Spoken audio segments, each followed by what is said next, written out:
So, like the video title says, you don't need to be vegan to be leftist. You really don't. I'm saying this as someone who's been vegetarian for 25 years and have seen veganism becoming increasingly popular. Now, while I think most people could benefit from eating less meat and more plants, I didn't make this video to convince you to go vegan. I made this video for those vegans who are just a little bit judgy. That judgment bothers me because I don't think it helps anything, not the cause of eating less meat or especially of helping the environment. Also, I think we alienate a lot of potential allies when we're militant about veganism. I'll explain why. First, there are plenty of reasons why it's hard or even impossible for some people to adopt a vegan diet. These include health issues, physical limitations when it comes to meal prep, and limited income, all play a factor into whether or not someone can go vegan. I've seen a lot of well-intentioned vegans mocking these reasons, or citing endless articles explaining why it's actually much cheaper and healthier to buy beans or lentils than hamburger meat. Then you're down a rabbit hole of arguing about how good almonds are for the environment, the ethics of farming quinoa, if Beyond Meat is gross, and all of this completely misses the point. One issue I have when vegans lecture people is it ignores the actual problems for the symptoms. If the issue is factory farming, the solution isn't necessarily to tell people how awesome a vegan diet is. In a nutshell, it displaces the responsibility of a food supply chain, government farm bills, and the general awfulness of capitalism that created factory farms and dumps that blame directly onto people. It's similar to the argument I've heard about personal responsibility and the environment. While it's helpful if people recycle, use reusable shopping bags, and ride a bike, those actions alone cannot offset the damage that corporate manufacturing does to the environment. Bad news, the system is rigged. Eco-friendly and cruelty-free products tend to be more expensive than products mass-produced in countries with little or no labor laws and products that are tested on animals. Capitalism sucks and makes it hard to live an ethical life. While I'm not saying to just give up, just remember where to direct your advocacy. Again, it's shifting the blame and responsibility and bringing an element of class into it. Sure, it's great if your neighborhood has recycling facilities, or if you can afford to shop at stores that have organic. But personal choice will never outweigh the choices that government and corporations make, just in a sense of scale. 2. Lecturing people on why eating meat is bad doesn't freaking work. If our goal is to have people eating healthier food with a lower impact on the environment, guilting them into it is not the way to do it. Especially when not eating meat is done for religious reasons in some cultures. Not eating meat is hard. In fact, making people feel guilty might make them less likely to try vegan food. I get it, it's infuriating. But it's a fact. Simply presenting people with facts won't change their minds. For example, just giving anti-vaxxers information on why vaccines work doesn't convince them to vaccinate their children. It has the opposite effect. It hardens their resolve that vaccines are terrible. For a personal example, when I smoked, people loved to tell me, in self-righteous tones, that cigarettes were going to kill me. Not surprisingly, none of these statements ever convinced me to quit in the slightest. In fact, it sometimes motivated me to light another one up and smoke it while maintaining direct eye contact. On the other hand, talking to ex-smokers who had quit did encourage me. Food is an incredibly personal subject and one that intersects with so much, from cultural and societal traditions to personal preferences and taste, to health and to politics and to finances. And most of the time, we don't know all the emotional baggage any one person carries about food. Maybe it's an eating disorder. Maybe it's internalized shame on not being able to cook more or do more meal prep.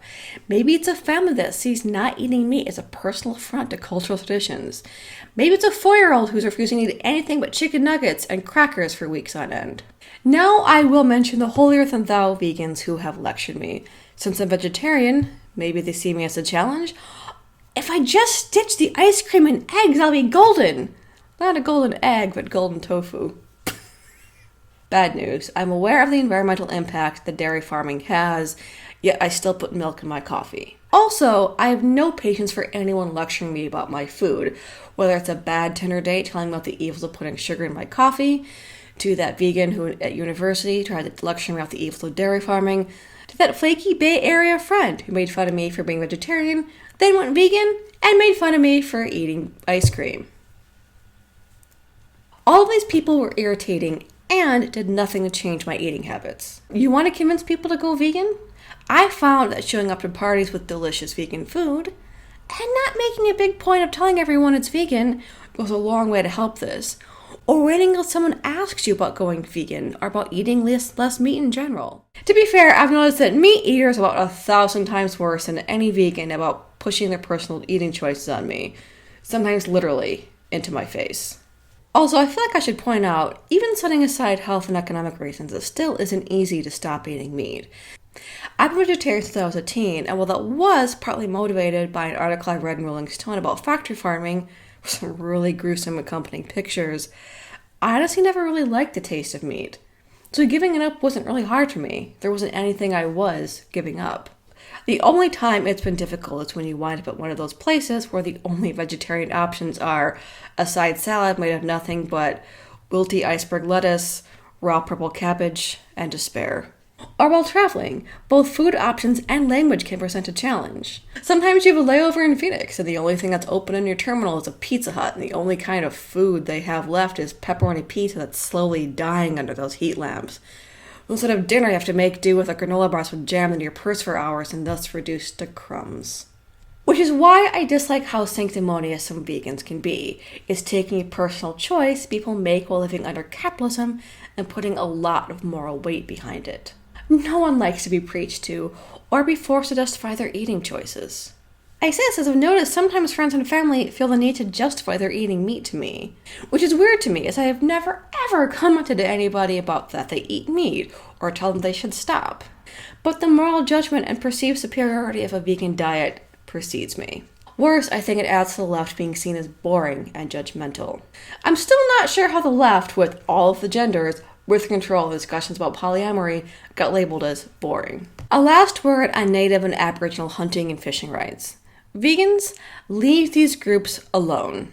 While I understand that a lot of native land is being cleared in South America for cattle farms, that fact doesn't mean that all people around the world are responsible for the unethical decisions regarding food that Europe and the US have made.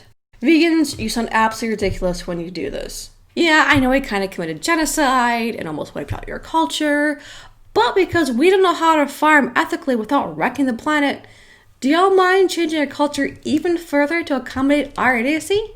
Thanks! Look, the only time you get to tell someone you really shouldn't eat that is if your friend is at your house and they're reaching for that container in the back of your fridge. You know that one, the one that's been there for maybe before the pandemic. Then it's fine to tell them, don't eat that. If you made it to the end of the video, remember we're on social media. Give me some pretty analytics to look at. Share this video or leave a comment. And I am going to leave my blog, V8 Mile, in the video description in case you need some vegetarian or vegan recipes to check out. Special thanks to Brianna Stallings, my script advisor.